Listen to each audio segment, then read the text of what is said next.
নেত্রকোনার পশুর হাটগুলোতে বাড়ছে ক্রেতা বিক্রেতাদের ভিড়। এ নিয়ে আরো জানাতে যুক্ত হচ্ছেন সহকর্মী জিয়াউর রহমান। জিয়া, কেমন দেখছেন আসলে পশুর হাটে ক্রেতা বিক্রেতার উপস্থিতি এবং বেচাকেনা কেমন দেখছেন?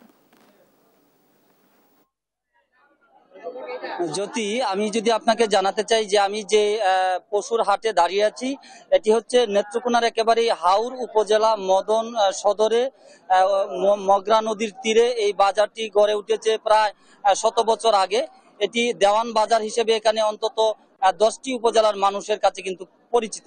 তো আমি আপনাদেরকে একটু দেখাতে চাই যে প্রতি বৃহস্পতিবার এই হাটে কিন্তু গরু ছাগল নিয়ে এখানকার হাওড়াঞ্চলের যে কৃষকরা আছেন এবং বিভিন্ন দেশের বিভিন্ন জায়গা থেকে কিন্তু পাইকাররা আসেন, ক্রেতা বিক্রেতাদের একটি মিলন মেলায় পরিণত হয়। এর কারণ হচ্ছে যে এখানে কিন্তু হাওর এলাকার একেবারে যে কৃষকদের গবাদি পশু রয়েছে, গরু রয়েছে, ছাগল রয়েছে, সেগুলো কিন্তু পাওয়া যায়। তো আমি এখানকার একজন বিক্রেতার সঙ্গে একটু কথা বলবো, একজন কৃষকের সঙ্গে। এই যে আপনি গরু নিয়ে আসছেন, তো আপনার গরুর দাম কেমন হচ্ছে এবং বাজারের অবস্থা কেমন? ভাই, বাজারের অবস্থা বেশি একটা ভালো না। গরু আমরা বাজারে আনছি, গরু বাজারে বিক্রি করতে পারতেছি না। গরু এখন বাড়িতে নিয়ে যাওয়া লাগবে। দাম কেমন হচ্ছে?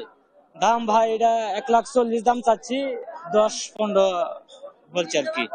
আপনারা শুনছিলেন, একজন ক্রেতা বলছেন যে আসলে গরুর যে পশুর যে মূল্য, সেই মূল্যটি কিন্তু তাদের প্রত্যাশার চেয়ে অনেকটাই কম। আমরা একজন ক্রেতার একটু বক্তব্য জানবো। আপনি তো গরু কিনতে আসছেন, কেমন মূল্য? আজকে তুলনামূলক একটু বাজারের মূল্যটা কম মনে হচ্ছে। যারা ক্রেতা আছেন আজকে তাদের জন্য অনুকূল বাজারটা। আপনি কিনেছেন গরু? আমি বেশ কয়েকটা কিনেছি, আরো কেনার ইচ্ছা আছে, অপেক্ষা করছি যে দেখি আর একটু সুবিধা করা যায় কিনা। তো আপনারা শুনছিলেন যে এখানে একজন ক্রেতা বলছিলেন যে তিনি বেশ কয়েকটি কিনেছেন, কারণ তিনি একটি সংস্থার পক্ষ থেকে তারা কিন্তু প্রতি বছর কুরবানির ঈদে গরু কিনে তারা সাধারণ মানুষের মধ্যে তারা মাংস বিতরণ করে বলে আমাকে জানিয়েছেন। তো এই বাজারটির ইতিহাস যদি আমি একটু বলি, এই মদন উপজেলা সদরের যে দেওয়ান পরিবার রয়েছে, জাহাঙ্গীরপুরের দেওয়ান পরিবার, এই দেওয়ান পরিবারের উদ্যোগেই কিন্তু তারা এই বাজারটি প্রতিষ্ঠা করেন প্রায় 100 বছর আগে।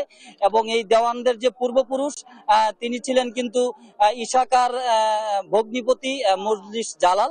তো এই বাজারটির নেত্রকোনা জেলার হাওড় এলাকা, বিশেষ করে এই অঞ্চলের যারা আছে, আমরা আরেকটু বড় বড় কয়েকটি গরু আপনাদেরকে আমরা দেখাতে চাই, যে এখানে কিন্তু এই যে গরু নিয়ে আসছে। আমরা বিক্রেতা এবং ক্রেতাদের সঙ্গে কথা বলেছি, বিশেষ করে যারা কৃষক আছেন, বিক্রেতা আছেন, তারা কিন্তু আজকের বাজারে অনেকটাই হতাশা ব্যক্ত করেছেন।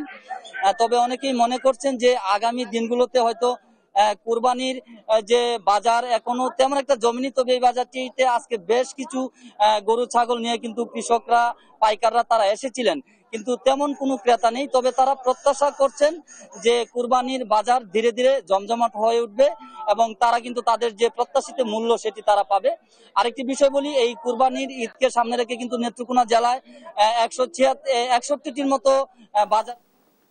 জি, আপনাকে ধন্যবাদ। দর্শক, জিয়াউর রহমান যুক্ত ছিলেন নেত্রকোনা থেকে।